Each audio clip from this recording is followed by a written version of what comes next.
स्वामी विवेकानंद के जीवन की कहानियाँ अध्याय भाग 5 पढ़ने का अलग ढंग। यह कथा उस समय की है जब नरेंद्रनाथ विद्यालय के लिए पाठशाला में भर्ती हुए थे।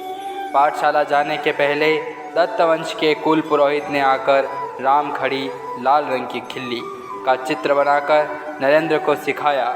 यह क है, यह ख है।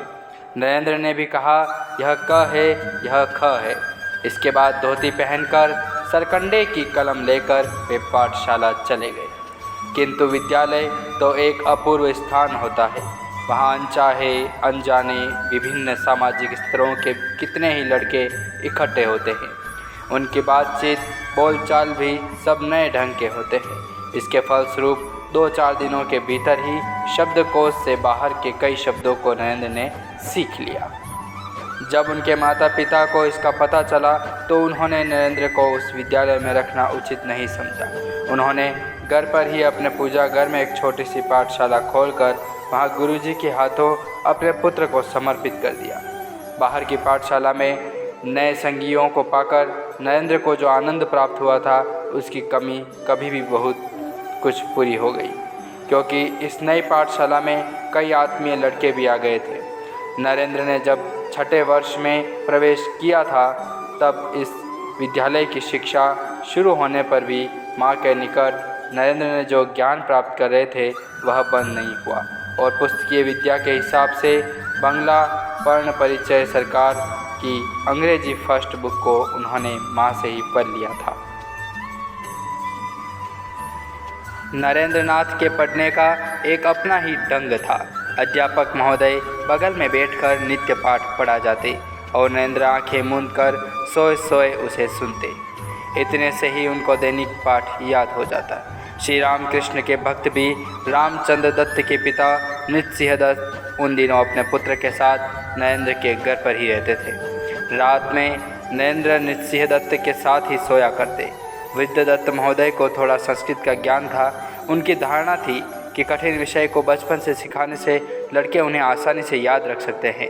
इस धारणा के कारण वे रात में नरेंद्र को अपने समीप रहने के सुयोग से पुरखों की नामावली, देवी देवताओं के नाम, मुक्त बोध व्यापार के सूत्रों को मौखिक रूप से उन्हें सिखाया करते थे। अपने माता, आत्मीय जन और गुरु महोदय की कृपा से इस प्रकार बंगला भाषा और संस्कृत में नरेंद्र ने अल्प आयु में ही पर्याप्त ज्ञान प्राप्त कर लिया था। सन 1871 में अब वे 8 वर्ष के थे।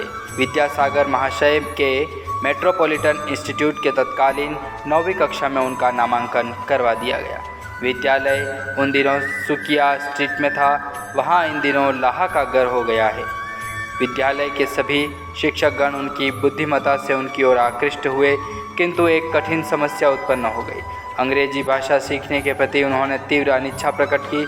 सभी लोगों ने बहुत समझाया, आजकल अंग्रेजी शिक्षा पाना आवश्यक है, नहीं सीखने से काम नहीं चलता। तथापि नरेंद्र की प्रतिज्ञा नहीं टली। वृद्ध नृसिंह दत्त महाशय ने भी समझाया, किंतु सफल नहीं हुए।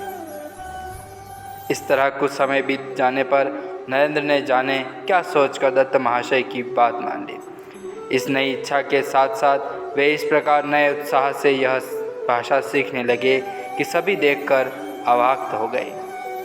इतिहास और संस्कृत भाषा भी उन्होंने सीखी थी, किंतु अंक गणित के प्रति वे वीरू थे। प्रवेशिका श्रेणी में अध्ययन काल में यद्यपि उन्हें कड़ा परिश्रम करना पड़ा था, तथापि वे केवल किताबी कीड़ा नहीं बनना चाहते थे। वे रटंत विद्या में विश्वास नहीं करते थे। निश्चय ही उनके चलते परीक्षा फल में उन्हें हानि भी उठानी पड़ी थी। उनके मनोनुकूल विषयों को अधिक समय मिलता, लेकिन अन्य विषयों में उस प्रकार अधिकार नहीं मिल पा रहा था। उन्हें साहित्य पसंद था, इतिहास में उनकी विशेष रुचि थी। इसलिए मार्शमैन, एल्फिंस्टन आदि विद्वानों की भारत के इतिहास की पुस्तकें उन्होंने पढ़ डाली।